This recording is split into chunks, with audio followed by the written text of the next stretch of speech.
दोस्तों, आल्हा और ऊदल, बुंदेलखंड के अमर वीरों की गाथा। वीडियो के लिए एक लाइक जरूर करें। भारत की वीर परंपरा में कई योद्धाओं के नाम अमर हैं, लेकिन बुंदेलखंड के आल्हा और ऊदल की गाथा जितनी रोमांचक, भावनात्मक और प्रेरणादायक है, उतनी कम ही मिलती है। ये दोनों भाई न केवल अद्वितीय योद्धा थे, बल्कि निष्ठा, त्याग, पराक्रम और भाईचारे के अद्भुत उदाहरण भी थे।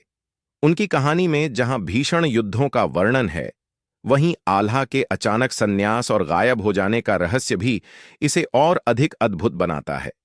आल्हा और ऊदल बनाफर वंश के क्षत्रिय योद्धा थे। उनके पिता दसराज चंदेल शासक परमाल देव के सेनापति थे।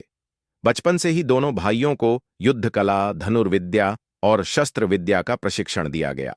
इनकी माता देवल देवी थीं, जिन्होंने इन्हें साहस और धर्म की शिक्षा दी। कहते हैं कि दोनों भाई देवी के उपासक थे और युद्ध में उनका पराक्रम देखने योग्य होता था।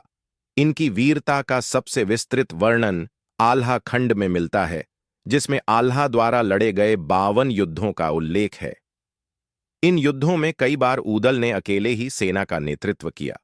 ऊदल अपनी तीव्र गति, शक्ति और रणनीति के लिए प्रसिद्ध थे, जबकि आल्हा अपने धैर्य, दृढ़ता और अकथनीय पराक्रम के लिए जाने जाते थे। बुंदेलखंड के लोकगीत आज भी उनकी वीरता की गूंज है, जिनमें कहा जाता है, ऊदल रण का सिंह था और आल्हा युद्ध का अवतार। सबसे महत्वपूर्ण युद्ध 1182 ईस्वी में चंदेलों और चौहानों के बीच हुआ। राजा परमाल और पृथ्वीराज चौहान के बीच चल रहे तनाव ने युद्ध का रूप ले लिया। यह युद्ध बैरागढ़ के मैदान में अत्यंत भीषण रूप से लड़ा गया। ऊदल इस युद्ध में अग्रिम सेना का नेतृत्व कर रहे थे। कहते हैं कि ऊदल ने अकेले अनेक चौहान योद्धाओं को परास्त किया, लेकिन अंत में उन्हें एक षड्यंत्र के तहत धोखे से मार दिया गया। उनकी वीर गति ने पूरे चंदेल राज्य को शोक में डाल दिया। ऊदल की मृत्यु की खबर मिलते ही आल्हा क्रोध और दुहक से भर उठे। उन्होंने अकेले ही युद्ध भूमि में उतरकर चौहान सेना में भय पैदा कर दिया। यहां तक कि उन्होंने स्वयं पृथ्वीराज चौहान को जमीन पर गिरा दिया था और उनका वध निश्चित था। ठीक उसी समय उनके गुरु गोरखनाथ प्रकट हुए। गुरु ने आदेश दिया कि धर्म के पथ पर चलने वाला योद्धा कभी अनावश्यक रक्तपात नहीं करता। गुरु आज्ञा का सम्मान करते हुए आल्हा ने पृथ्वीराज को जीवन दान दिया। युद्ध समाप्त होने के बाद आल्हा का मन संसार से विरक्त हो गया। अपने भाई की मृत्यु और युद्ध की विनाश लीला देखकर उन्होंने हथियार त्याग दिए और गुरु गोरखनाथ के साथ संन्यास ले लिया।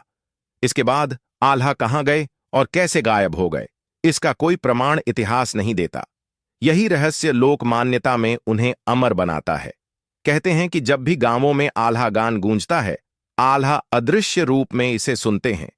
इस प्रकार आल्हा और ऊदल की कथा केवल इतिहास नहीं, बल्कि वीरता, त्याग, निष्ठा और रहस्य का अद्भुत संगम है, जिसे सदियों से लोग आदर और श्रद्धा के साथ गाते आ रहे हैं। अगर मेरी वीडियो पसंद आए तो लाइक, कमेंट, शेयर और चैनल सब्सक्राइब जरूर करें। घंटी जरूर बजाएं ताकि नई नई वीडियो आप तक जल्दी पहुंच सके। धन्यवाद दोस्तों।